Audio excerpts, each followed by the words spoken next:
नवंबर में इंडस्ट्री की रफ्तार बढ़ने की उम्मीद थी, लेकिन ऐसा हुआ नहीं। इंडस्ट्रियल प्रोडक्शन अक्टूबर के मुकाबले और सुस्त हो गया है। आईआईपी के आंकड़े तो इसी ओर इशारा कर रहे हैं। नवंबर में आईआईपी ग्रोथ -1.8 से घटकर -2.1% हो गई। मैन्युफैक्चरिंग सेक्टर की ग्रोथ -2% से -3.5 यानी -2 से 3.5 हो गई। यानी इंडस्ट्री को मंदी से राहत नहीं मिल रही। इस पर चर्चा के लिए हमारे साथ जुड़े हैं L&T इंफ्रा फाइनेंस के CEO Sunit Maheshwari, yes bank की चीफ इकोनॉमिस्ट शुभदा राव और एंजल ब्रोकिंग के फंड मैनेजर पी फणिशेखर। शुभदा, क्या कहेंगे, आपकी उम्मीद से भी काफी कमजोर है ये नंबर? काफी निराशाजनक रहा है ये नंबर। हमारा खुद का अनुमान था कि 0.7 के आकर रुकेगी ये इस मंथ की मैन्युफैक्चरिंग। खास करके निराशाजनक इसलिए भी है क्योंकि बेस जो था वो बहुत ही फेवरेबल था। इसी महीने पिछले साल काफ़ी हद तक ग्रोथ नीचे आती हुई दिखी थी। इसकी वजह से हमें लगा था कि शायद बेस का एक सपोर्ट बना रहेगा। हालांकि मंथ ओवर मंथ हम इलेक्ट्रिसिटी के अलावा कुछ बहुत ज़्यादा उम्मीद नहीं रख रहे थे माइनिंग से या मैन्युफैक्चरिंग से, लेकिन उससे भी नीचे और काफ़ी नेगेटिव टेरिटरी में आ पहुंचा है। इसका मतलब है कि मंथ ओवर मंथ जो मोमेंटम है बहुत ही ज़्यादा ख़राब रहा है एक्सपेक्टेशंस के मुताबिक। इसकी एक वजह जो हम तय कर पाएंगे शायद कि ये महीना जो है वो दिवाली के बाद वाला रैंप अप का महीना जो अनवाइंड होता है वो महीना है। याद रखें तो आपको मैं 1 मिनट के लिए रोकूंगा।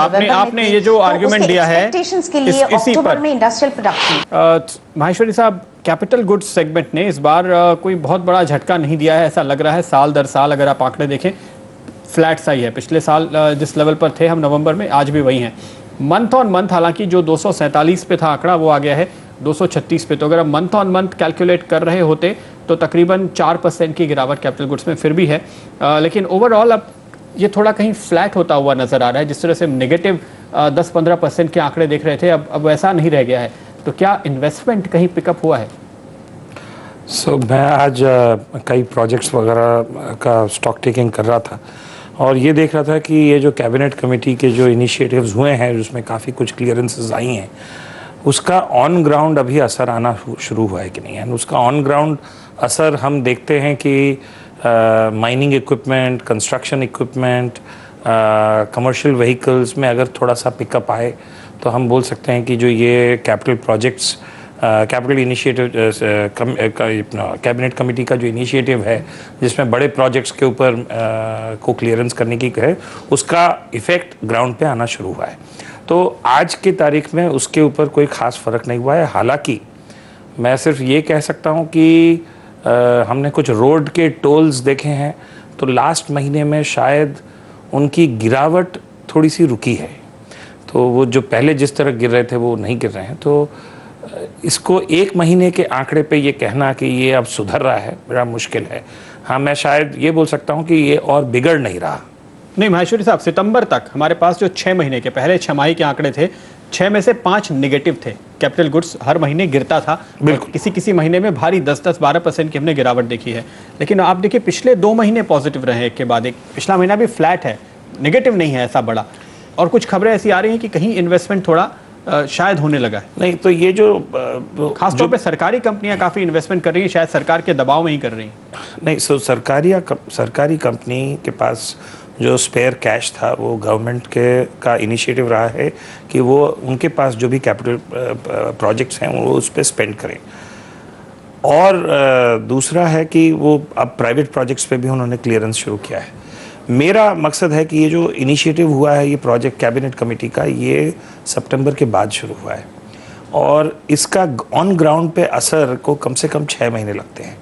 हमें इस चीज़ का असर ग्राउंड पे देखने के लिए वही, इसीलिए हमने कहा कि आप देखें तो जो नेगेटिव है वो कम हो गया है, लेकिन और थोड़ा सा अरेस्ट हो गया है, लेकिन अभी तक रिकवरी के मोड में नहीं आया है। और मुझे लगता है कि 1-2 महीने और देख के हम ये कह सकते हैं कि ये जो प्रोजेक्ट क्लियरेंस एक्टिविटी है उसका कुछ ऑन ग्राउंड फ़र्क हो रहा है या नहीं। So in my own sense is कि यस, जो गिरावट आ रही थी वो नहीं हो रही है, लेकिन अभी तक मतलब हमें कुछ सिचुएशन ज़्यादा इम्प्रूव होने की कुछ नज़र नहीं आ रहा है। ओके, आप कह रहे हैं कि अभी तक बहुत कुछ खास असर देखने को नहीं मिला है, आंकड़े थोड़े स्टेबलाइज होते हुए नजर आ रहे हैं, शायद इस वजह से भी कि हमने पिछले साल भी इस दौरान काफ़ी गिरावट देखी थी, तो हम एक लोअर बेस के लेवल पर आ गए जहाँ एक्टिविटी पिछले साल भी इस महीने में काफ़ी ज़्यादा नहीं थी। इनफैक्ट पिछले साल अगर आप देखें तो जो इसी महीने में कैपिटल गुड्स का आंकड़ा है वो पिछले 3-4 महीनों के लोएस्ट लेवल पर था।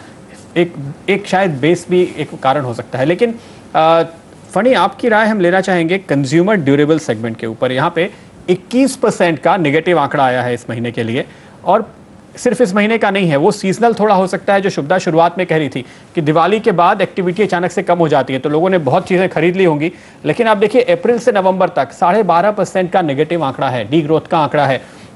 कंज्यूमर की थीम पे हम देख रहे हैं कि मार्केट काफ़ी बुलिश है और कंजम्पशन डिमांड की ये स्थिति है जो ये आंकड़े बता रहे हैं। क्या कहेंगे आप, बाजार इसको कैसे लेगा?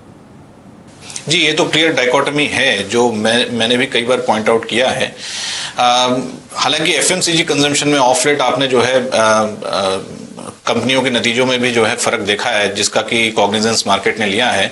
देखिए, जब आप 3 साल इकोनॉमी में इन्फ्लेशन रन करते हैं तो कंज्यूमर ड्यूरेबल्स पे फर्क पड़ेगा ही, क्योंकि अब इन्फ्लेशन जो है लोगों को कचोट रहा है। जहां तक दिसंबर की बात है, मुझे लगता है कि क्रिसमस और न्यू ईयर के चलते वापस शायद आप थोड़ी सी इंप्रूवमेंट देखें। हालांकि मैं ये नहीं कह सकता कि पॉजिटिव में आएगा या नहीं, लेकिन जनरली मैं इस बात से एग्री करता हूं कि कंज्यूमर ड्यूरेबल्स में इंप्रूवमेंट अगले 3 से 6 महीनों में भी मुश्किल लगता है ये। और कंज्यूमर ड्यूरेबल्स बहुत हद तक कंज्यूमर सेंटिमेंट पे भी निर्भर करता है, जिसका टर्न अराउंड होना भी काफी जरूरी है। बिल्कुल। शुभदा, आपको क्या लगता है, ये एक तरफ हम देख रहे हैं कि कैपिटल गुड्स कहीं स्टेबलाइज हो रहे हैं, शायद कहीं कुछ इन्वेस्टमेंट होने शुरू हुए हैं, शायद, हालांकि माहेश्वरी साहब एग्री नहीं करते कि ग्राउंड पे इम्पैक्ट दिखा है, लेकिन आंकड़े थोड़े से इशारा कर रहे हैं कि अब डी ग्रोथ आनी बंद हो गई है। लेकिन अगर कंज्यूमर सेगमेंट का ये हाल है तो ये कब तक चलेगा? फिर तो शायद आप आगे कैपिटल गुड्स सेक्टर पे फिर से वैसा ही प्रेशर देखेंगे।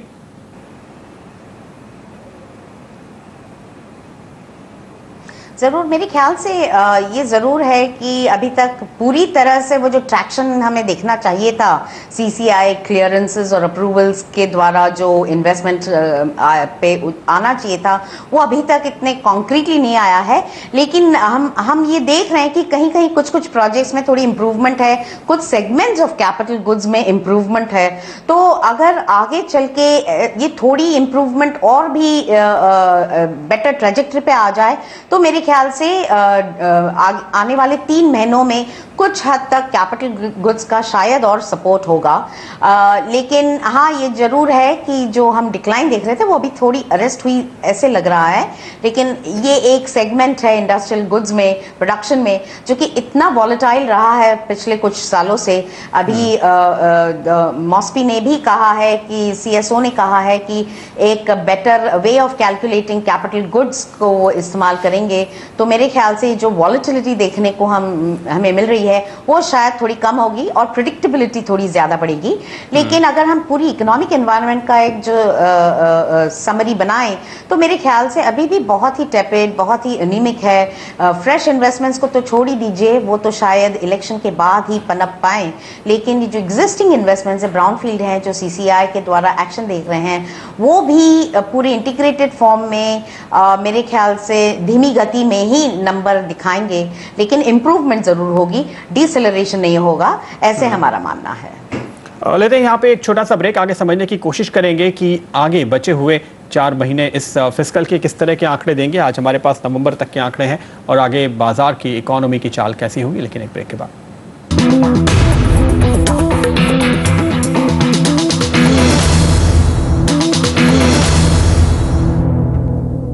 स्वागत है आपका एक बार फिर, और हम चर्चा कर रहे हैं यहाँ पर आईआईपी की रफ्तार पे। हमने देखा स्लो डाउन बाजार की उम्मीद से कहीं ज्यादा गहरा निकला।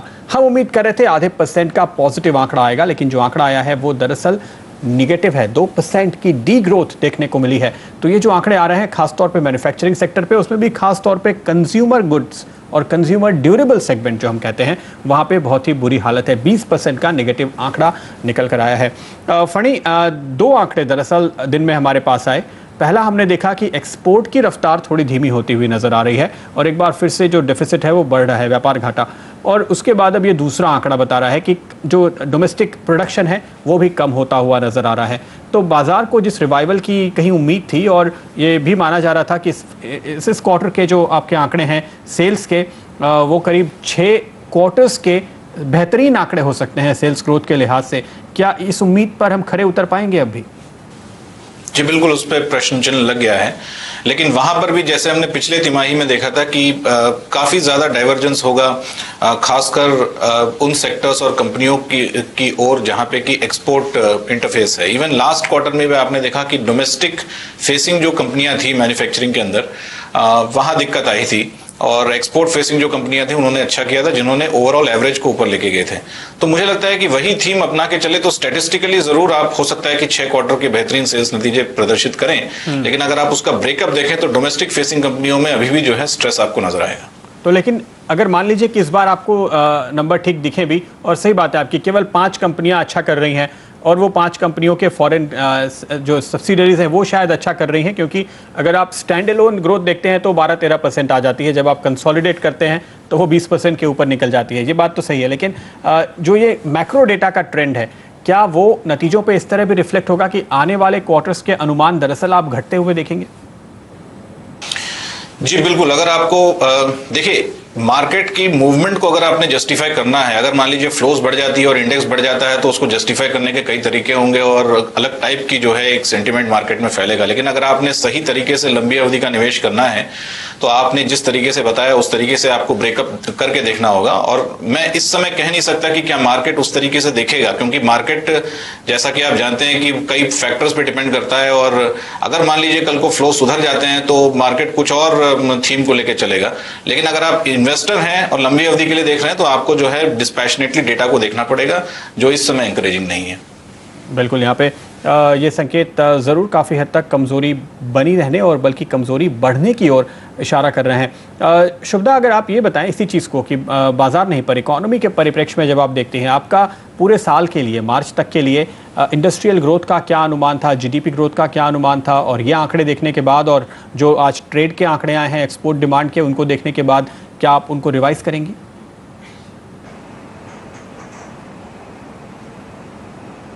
देखिए, ट्रेड को तो हमने रिवाइज आज सुबह की नोट में कर ही दिया है। हमने पहले 50 बिलियन का अनुमान लगाया था करंट अकाउंट डेफिसिट का, वो हमने करेक्ट करके ऑलमोस्ट 40 बिलियन कर दिया है, तो 10 बिलियन का हमने रिवीजन कर दिया है ऑलमोस्ट।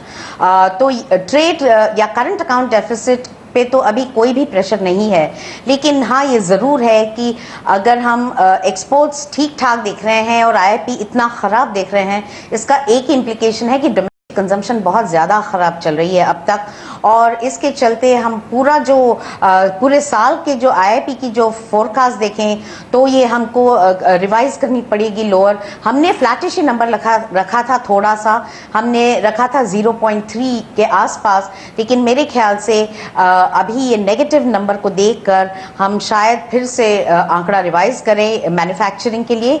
और जीडीपी के लिए भी हमारा जो फुल ईयर का एस्टिमेट था वो 4.9 का था। इंडस्ट्री को लेके ये ज़रूर हमारी तरफ से शायद रिवीजन लोअर होगी। एटलीस्ट एक फ्लैग ऑफ तो हम कर ही पाएंगे कि कितना हम प्रतिशत डाउनवर्ड रिवीजन की उम्मीद देख रहे हैं या एक्सपेक्टेशन देख रहे हैं। तो मेरे ख्याल से ये 4.5 और 4.9 के आसपास शायद आ सकता है, लेकिन ये पिछले साल से थोड़ा और ख़राब होगा। पिछले साल 5% था, तो मेरे ख्याल से अगले साल के नेक्स्ट हाफ में अगर हम इलेक्शन अनसर्टेनिटीज और कुछ सीसीआई के द्वारा कुछ काम हैं जो उनकी जो ट्रांसलेशन या मैनिफेस्टेशन देखें, तो मेरे ख्याल से ओवरऑल जो है इम्प्रूवमेंट होगी। वो आने वाले कुछ महीनों को में रुक कर शायद अगले साल के सेकेंड हाफ में कुछ ज़्यादा मीनिंगफुल रहेगी, ऐसा हमारा एक्सपेक्टेशन है।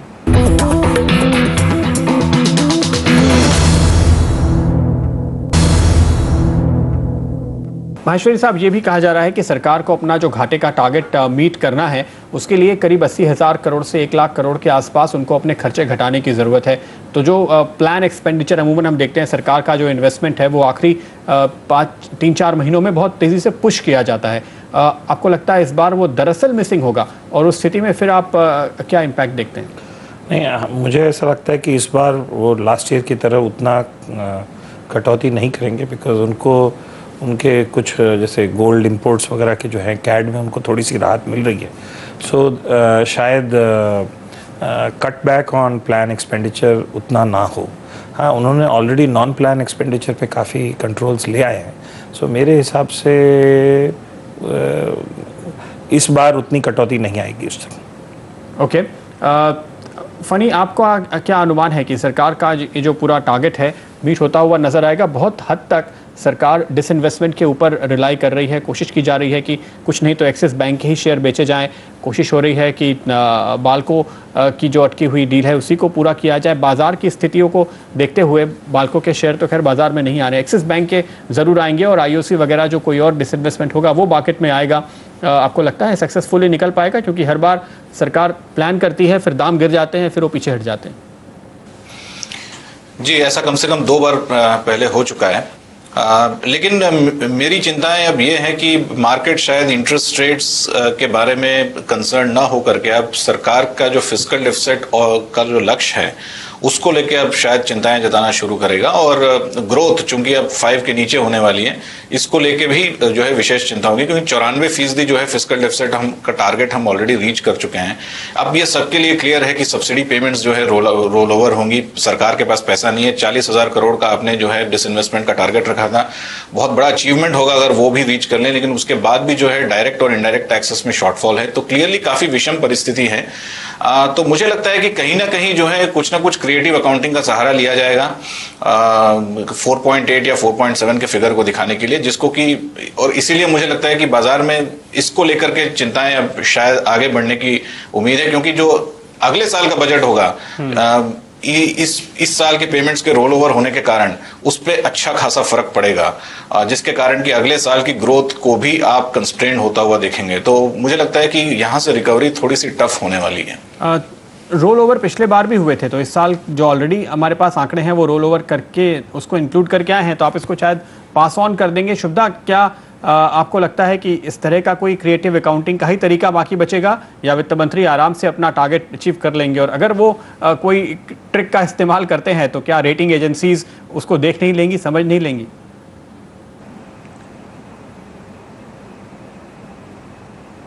देखिए, इससे तो हम कह रहे हैं कि फिनेंस मिनिस्टर को फिस्कल इंजीनियरिंग करनी होगी 4.8 का आंकड़ा दिखाने में, क्योंकि बहुत ही डिफिकल्ट हो गया है सभी रेवेन्यू स्ट्रीम्स और एक्सपेंडिचर स्ट्रीम्स को देखकर। रेवेन्यू में जैसे पहले भी कहा था, डिसइन्वेस्टमेंट हम हर साल लास्ट 3 या 4 मंथ्स में एक एक्सेलरेटेड एफर्ट दिखाते हैं।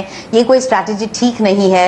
हमने साल भर में डिसइन्वेस्टमेंट का प्रयास करना चाहिए। हम ये साल दर बरसाल हम एडवोकेट करते हैं कि डिसइन्वेस्टमेंट को एक थॉट आउट स्ट्रैटेजी के इस्तेमाल किया जाए, लेकिन ये नहीं हुआ है अब तक कुछ सालों में। तो इस साल भी ऐसा ही हो रहा है कि जल्दबाजी में, हड़बड़ाहट में कुछ हम बेच पाएंगे, लेकिन वो एक पॉजिटिव सिग्नल नहीं होगा मार्केट को। जैसे पहले स्पीकर ने कहा कि रेवेन्यू स्ट्रीम्स भी, टैक्स नॉन टैक्स रेवेन्यूज भी कम दिख रहे हैं। एक्सपेंडिचर सब्सिडी बर्डन पुश करेंगे अगले साल, पिछले साल किया था 40,000 किया था, इस साल भी कुछ और शायद ज्यादा बड़ा आंकड़ा दिखाएं to transfer it to the next year. और मेरे ख्याल से जो सूटी सेल है वो आज ही खबर आई है कि वो गवर्नमेंट देख रही है, तो बहुत ज्यादा फिस्कल इंजीनियरिंग करनी होगी 4.8 को देखने। रेटिंग एजेंसीज ये जरूर देख रही हैं, लेकिन रेटिंग एजेंसीज रियलिस्टिक भी हैं कुछ हद तक कि जो मेजर्स, कुछ ठोस मेजर्स जो गवर्नमेंट ने पिछले कुछ महीनों में लिए, शायद थोड़ा इंप्रूवमेंट दिखाया रियल इकोनॉमी पे, रियल इकोनॉमी के ट्रैक्शन में, मे बी 1 या 2 क्वार्टर्स में। तो मेरे ख्याल से ये ज़रूर है कि रेटिंग एजेंसीज का थोड़ा थ्रेट बना रहेगा, लेकिन मुझे पर्सनली ये नहीं लगता कि डाउनग्रेड के लिए रेटिंग एजेंसीज इतने जल्दबाजी में कुछ कदम उठाएंगी। वार्निंग पर वार्निंग तो ज़रूर देती रहेंगी और ये जायज़ भी होगा। ओके, तो डाउनग्रेड का खतरा नहीं है, लेकिन इन आंकड़ों को देखते हुए बाजार के लिए खतरा जरूर हो गया है। अब एक जो आखिरी राहत की सांस हो सकती है वो ये कि अगले हफ्ते आने वाले महंगाई के आंकड़े WPI और CPI के, अगर वो काबू में नजर आते हैं, अगर वो भी कम होते हुए नजर आते हैं, तो शायद फिर RBI एक बार की मौका दे देगा, ऐसी उम्मीद जगेगी। लेकिन अगर वहां से भी झटका लगा तो फिर बाजार के लिए आगे का रास्ता काफी मुश्किल हो सकता है। बहुत बहुत शुक्रिया आप सभी का हमारे लिए वक्त निकालने के लिए। नमस्कार।